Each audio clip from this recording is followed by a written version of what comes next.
लागत है कुछ कोनो बात बा का?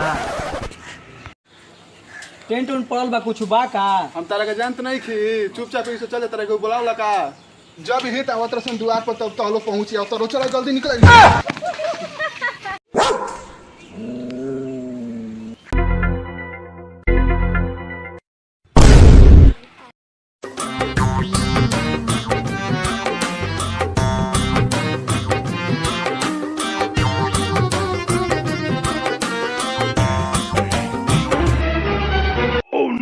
तो नहीं वो काम बा तो से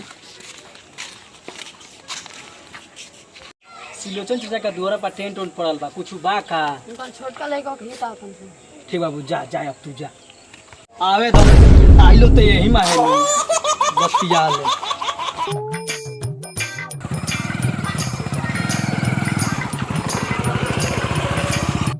कौन जंगल झाड़ी उड़ी में गाँव बाटे हो? अरे हुका हो चमरवा में घर लौकता वो हो जे पूछ ले जे केहू से कौन गांव हो। चलो चलो चलो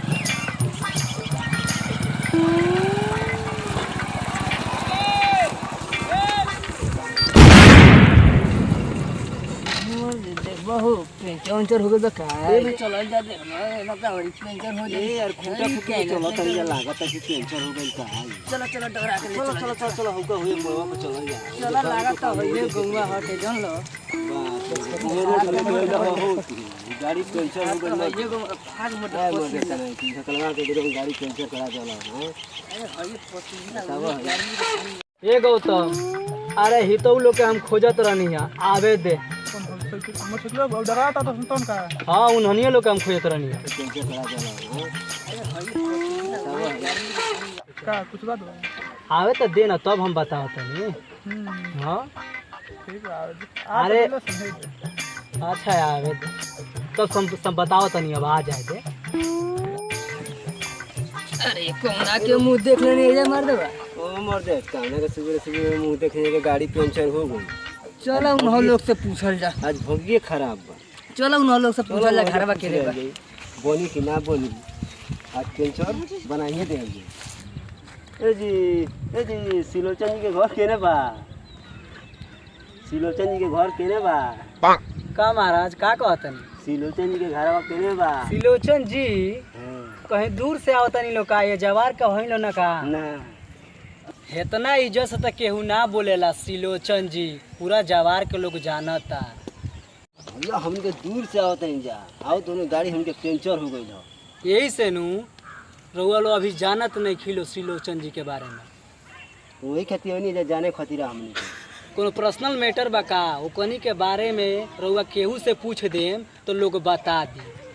हाँ कोनो पर्सनल मैटर बा हमने।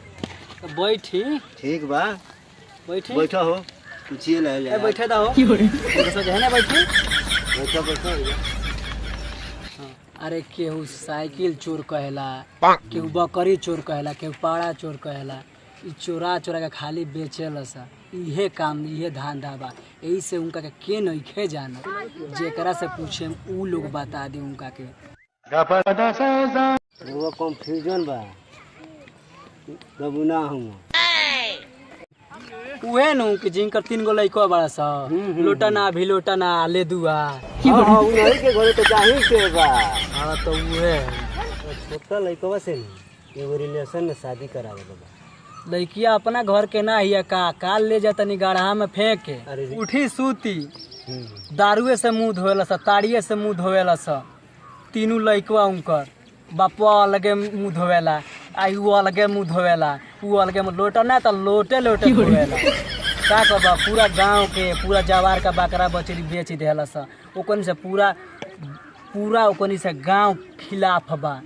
रउआ केंग चलल बानी अब हम का कहीं रउआ के। चलो भैया चलो यहाँ। ए रुको रुको रुको अरे इतना सुन रहे चलो चलो चलो शादी नहीं है। 5 मिनट रुको बैठो बैठो 5 मिनट रुको तो मैं चला जरा। ओकर बाप एको दिन होश में ना रहेला उठी सूती ओकर बापा भांग के गोला खाला। यही से हम पता लगा नहीं है। ओकरा माई के मुंह में दिन भर गुटका रहेला 1 मिनट मुंह खाली ना रहेला। हाँ ये बहुत सुन रहे चलो शादी ना हो। चलो चलो यहाँ शादी ना हो चलो।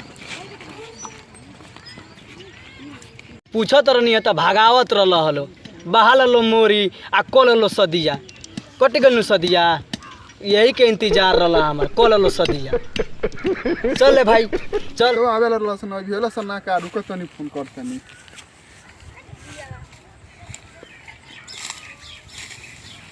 हाँ तक केहू के फोन आवता